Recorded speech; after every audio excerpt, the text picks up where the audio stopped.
नमस्कार। चलिए आज हम लोग आ चुके हैं प्लांट टिश्यू के अपने अंतिम पड़ाव पे, जहाँ पे हम लोग डिस्कस करेंगे आज फ्लोएम के बारे में। फ्लोएम को समझने से पहले एक बात जान ली कि मैंने जो आपको बताया था कि फ्लोएम जो है आपका कॉम्प्लेक्स परमानेंट टिश्यू माना जाता है। कॉम्प्लेक्स परमानेंट टिश्यू माना जाता है और कॉम्प्लेक्स कहने के पीछे का रीजन मैंने आपको बताया था। कॉम्प्लेक्स परमानेंट टिश्यू कहने का मतलब वैसा टिश्यू जो एक से अधिक तरह के सेल के मिलने से बना हो। जैसा कि पिछले वीडियो में मैंने आपको जाइलम के बारे में बताया था, उसी तरह का कुछ कंडीशन आपके फ्लोएम के साथ भी बनेगा। तो फ्लोएम में मैंने आपको बताया क्या कि ये कॉम्प्लेक्स परमानेंट टिश्यू है। दूसरा इंपॉर्टेंट बात क्या कि अगर मैं फ्लोएम की बात करूं तो फ्लोएम का सबसे पहला फंक्शन जो होता है वो होता है फूड का ट्रांसपोर्टेशन करना। यानी कि फ्लोएम का फंक्शन क्या है कि ये फूड को ट्रांसपोर्ट करता है ना। फूड ट्रांसपोर्टेशन का काम करता है। यानी प्लांट के अंदर फोटोसिंथेसिस होने के बाद जो फूड का फॉर्मेशन होगा, उस फूड को एक जगह से प्लांट के डिफरेंट पार्ट में पहुंचाने का काम फ्लोएम का होता है। इसमें एक बात और जान लेना होगा हम लोगों को कि फ्लोएम के अंदर जो फूड का ट्रांसपोर्टेशन होता है वो आपका बाई डायरेक्शनल होता है। बाई डायरेक्शनल होता है। आप याद करें, मैंने आपको बताया था कि जाइलम के अंदर यूनिडायरेक्शनल मूवमेंट होता है क्योंकि वाटर का मूवमेंट रूट से सूट की तरफ होगा। लेकिन फ्लोएम का केस कुछ और है। अगर मान लो मैं यहाँ पे एक स्टेम का फॉर्मेशन कर रहा हूँ, यहाँ पे मैंने एक लीफ ले लिया, इस जगह पे मैंने कुछ ऐसा लीफ बना दिया, ठीक है। तो फोटोसिंथेसिस के कारण इस जगह पर जो फूड का फॉर्मेशन होगा, उस फूड का मूवमेंट अपर पार्ट में भी हो सकता है और लोअर पार्ट में भी हो सकता है ना। तो इसलिए मैंने क्या कहा कि फ्लोएम के अंदर फूड का जो ट्रांसपोर्टेशन होता है वो आपका बाई डायरेक्शनल होता है। इस बात को याद रखें। ये ऑब्जेक्टिव क्वेश्चन में इस तरह के सवाल आते हैं। ऑब्जेक्टिव में इस तरह का सवाल आएगा कि जाइलम और फ्लोएम में यूनिडायरेक्शनल कौन होता है और बाई डायरेक्शनल कौन होता है। इस बात को हम लोग याद रखेंगे कि फ्लोएम के अंदर बाई डायरेक्शनल मूवमेंट में फूड का ट्रांसपोर्टेशन होगा, जबकि जाइलम के अंदर यूनिडायरेक्शनल होता है, ठीक है। चलिए अब यहां से आगे बढ़ते हैं। हमने आपको बताया था कि फ्लोएम कॉम्प्लेक्स परमानेंट टिश्यू है। It means it is made up of more than one type of cell. एक से अधिक तरह के सेल के मिलने से बना होगा। तो फ्लोएम को बेसिकली हम लोग अगर देखें तो 4 अलग अलग तरह के सेल के मिलने से फ्लोएम का फॉर्मेशन हुआ है। 4 अलग अलग तरह का सेल है जिसके मिलने से फ्लोएम का फॉर्मेशन हुआ है। और वो जो सेल है वो है आपका number 1 sieve tube, number 2 companion cell, number 3 phloem parenchyma,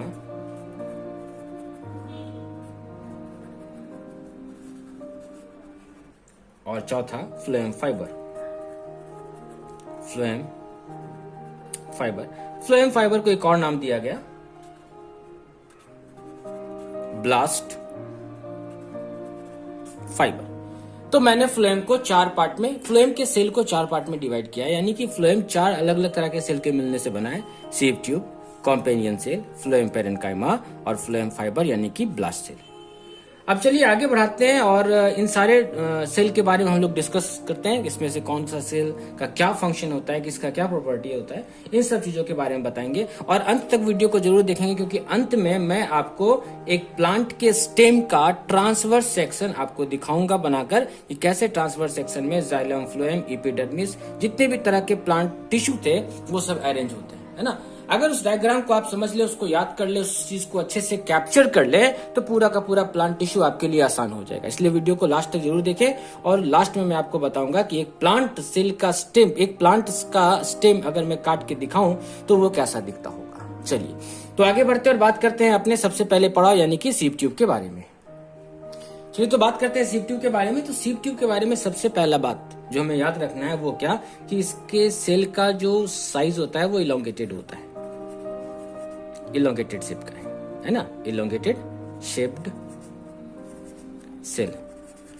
मैं इसको पूरा इसलिए लिख रहा हूं ताकि आप चाहो तो इसके मदद से अपने नोट्स को, असाइनमेंट को बना सकते हो, ठीक है। तो सीव ट्यूब में मैंने बताया कि इसके सेल का शेप कैसा होता है, इलोंगेटेड होता है। साथ में सेल वाल इसके अंदर का काफी ज्यादा थिन होता है, यानी थिन सेल वाल, है ना, थिन सेल वाल होगा। अब अगर मैं इसके साइटोप्लाज्म की बात करूं कि साइटोप्लाज्म का कंडीशन क्या है, तो इसके अंदर साइटोप्लाज्म तो होगा, लेकिन इसके अंदर का जो न्यूक्लियस होता है, उस न्यूक्लियस के बारे में अगर मैं बात करूं तो न्यूक्लियस इसके अंदर का एब्सेंट हो जाता है। है ना। इसके अलावा कुछ और भी ऑर्गेनल्स है जो इसके अंदर क्या हो जाते हैं, एब्सेंट हो जाते हैं।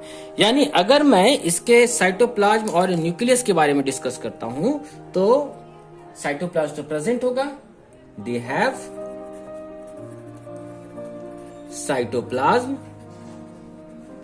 But no nucleus and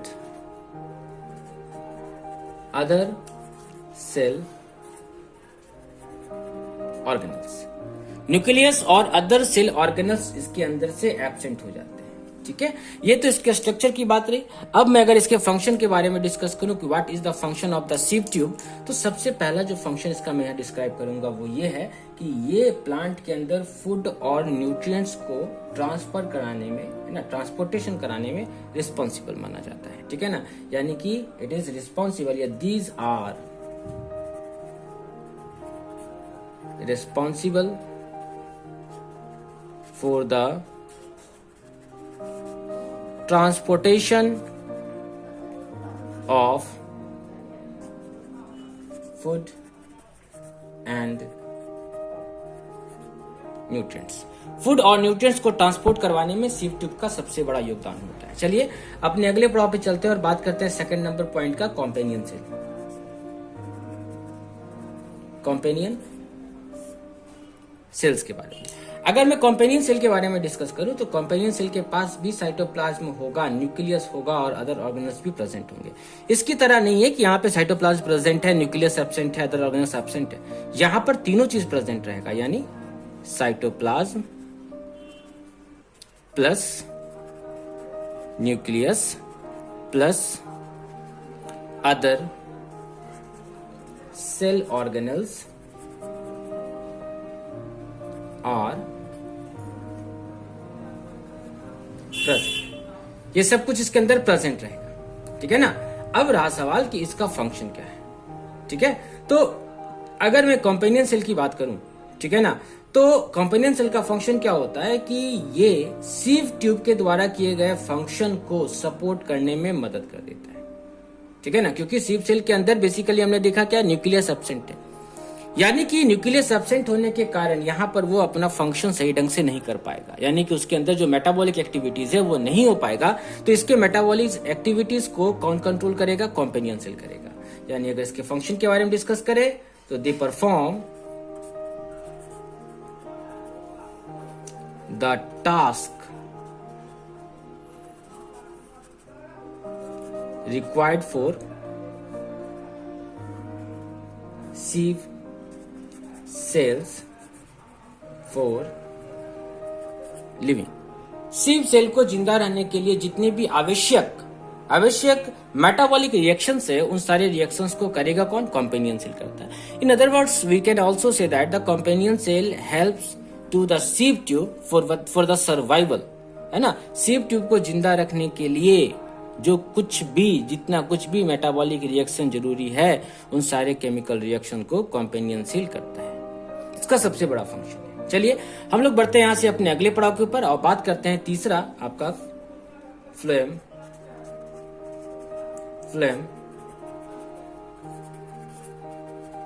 parenchyma के बारे में। फ्लोएम पेरेन्काइमा के बारे में डिस्कस करते हैं और समझते हैं फ्लोएम पेरेन्काइमा का क्या फंक्शन है। देखिए फ्लोएम पेरेन्काइमा की बात करें तो फ्लोएम पेरेन्काइमा का केवल एक फंक्शन होता है। वो फंक्शन क्या है कि एक्स्ट्रा फूड जो भी प्लांट के अंदर आएगा, उस एक्स्ट्रा फूड को स्टोर करने का काम फ्लोएम पेरेन्काइमा को होता है। यहाँ पर मैं आपको एक बात बता दूं कि प्लांट के अंदर जो एक्स्ट्रा फूड मटेरियल होता है वो स्टार्च के फॉर्म में जमा होता है प्लांट के अंदर, प्लांट सेल के अंदर। यानी कि इसके अंदर जो भी फूड जमा होगा वो फूड स्टार्च के फॉर्म में होगा। इसके ठीक अपोजिट अगर इंसानों की बात की जाए तो इंसान में एक्स्ट्रा फूड मटेरियल जो है वो फैट के फॉर्म में जमा होता है। लेकिन यहाँ फ्लोएम पेरेन्काइमा प्लांट के बारे में डिस्कशन हो रहा है, तो प्लांट के अंदर जो एक्स्ट्रा फूड मटेरियल होता है वो स्टार्च के फॉर्म में स्टोर होता है। तो हम लोग यहाँ पे लिख सकते हैं इसके फंक्शन के बारे में कि दे हेल्प्स इन द स्टोरेज, है ना, of extra food material in the form of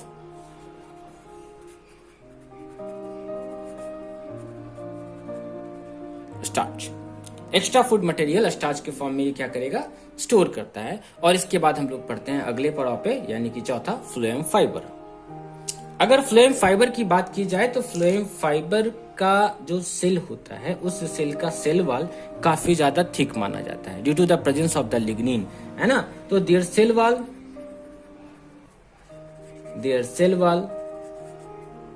is very thick, है ना। सेल वॉल क्या हो जाता है, काफी ज्यादा थिक हो जाता है। और इस थिक सेल वॉल के कारण ये सेल काफी ज्यादा स्ट्रांग माना जाता है ना। तो हम लोग इसमें मेंशन कर सकते हैं इट इज स्ट्रांग सेल, मजबूत सेल माना जाता है। और चूंकि ये स्ट्रांग सेल है इसलिए ये प्लांट को मैकेनिकल सपोर्ट भी प्रोवाइड करेगा, यानी दे प्रोवाइड देखो ये इसका फंक्शन भी हो जाएगा, they provide mechanical support to the plant, ठीक है ना। तो ये चार हमने देखा अलग अलग तरह के फ्लोएम के बारे में। फ्लोएम में सीव ट्यूब देखा, कॉम्पेनियन सेल देखा, पेरेन्काइमा देखा और फ्लोएम फाइबर के फंक्शन के बारे में देखा, है ना। अब यहां पर हम लोग नोट में एक बात याद रखेंगे, नोट में हमेशा इस बात को आप याद रखेंगे नोट में, क्या कि जितने भी फ्लोएम के अंदर सेल थे, है ना, all types of cell are living, है ना, सिर्फ एक को छोड़ के, और वो कौन सा है, phloem fibre. Phloem fibre is the dead cell, बाकी जितने भी सेल हैं इसके अंदर वो सारे के सारे क्या होते हैं, लिविंग होते हैं। तो हम लोग इसको मेंशन कर लेते हैं कि all types of phloem cell are living. सारे के सारे सेल क्या होते हैं, लिविंग होते हैं, एक को छोड़ के। किसको छोड़ के, याद रखिएगा, एक्सेप्ट फ्लोएम फाइबर।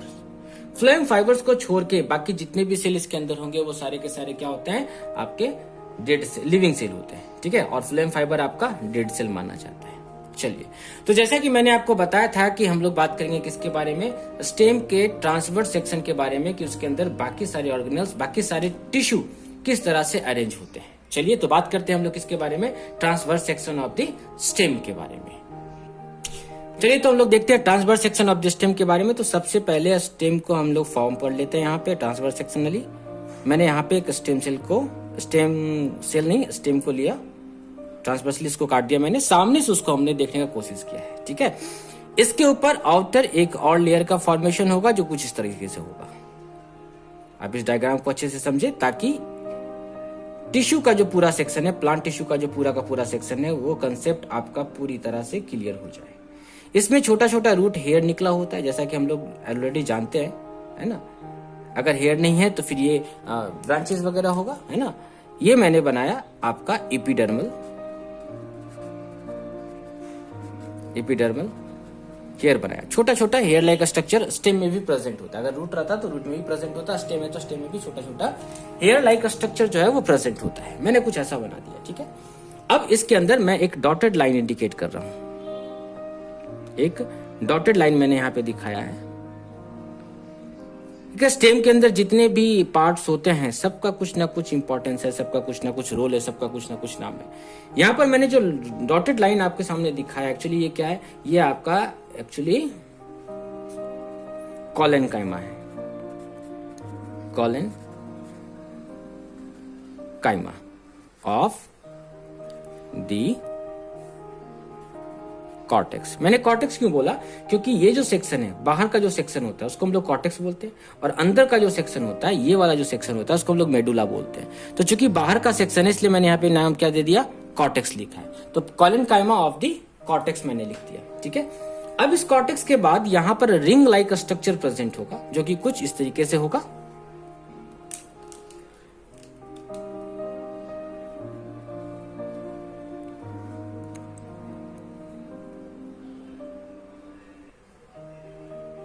इस तरीके से कुछ रिंग लाइक स्ट्रक्चर यहां पे प्रेजेंट होगा, कुछ ऐसा।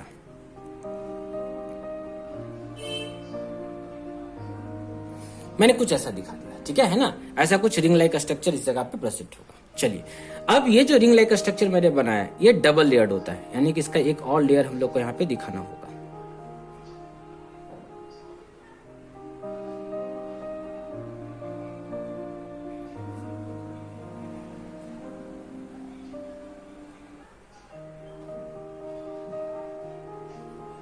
यहाँ पे मैंने डबल रिंग लाइक स्ट्रक्चर आप लोगों के सामने दिखाया।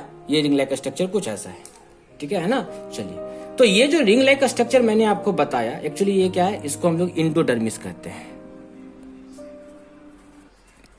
इंडोडर्मिस, इसको मैंने क्या कर दिया, इंडोडर्मिस कर दिया। और मैंने बताया था कि ये जो लाइन है वो कॉर्टेक्स का है ना, यानी ये जो सेक्शन होगा वो क्या होगा, आपका कॉर्टेक्स होगा, ठीक है। कॉर्टेक्स में ये है आपका पेरेन्काइमा, और वो जो लाइनिंग था वो कॉलेनकाइमा था। तो कॉर्टेक्स का कॉलेनकाइमा और कॉर्टेक्स का पेरेन्काइमा, ये दोनों मैंने आपको बता दिया। अब इससे आगे बढ़ते हैं। अब इस जितनी भी रिंग्स मैंने यहाँ पे बनाए हैं, इस रिंग्स में आपका एक स्ट्रक्चर प्रेजेंट होता है जो कि कुछ इस तरह से होगा।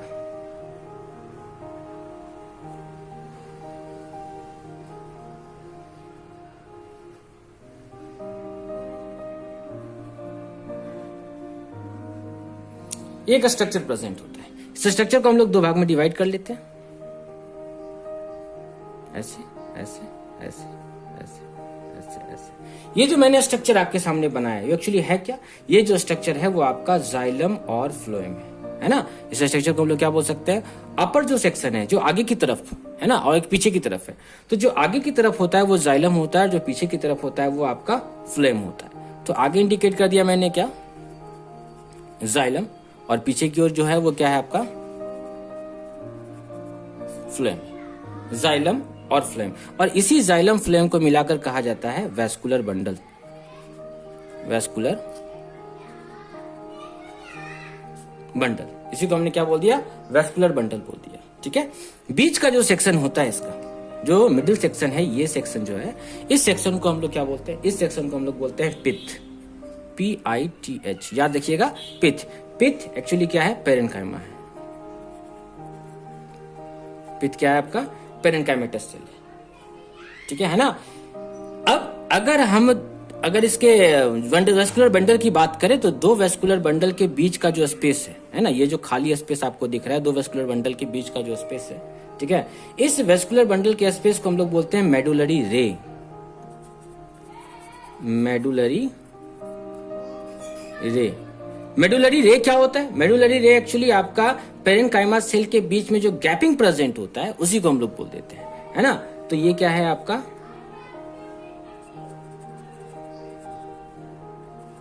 Parenchyma cells in the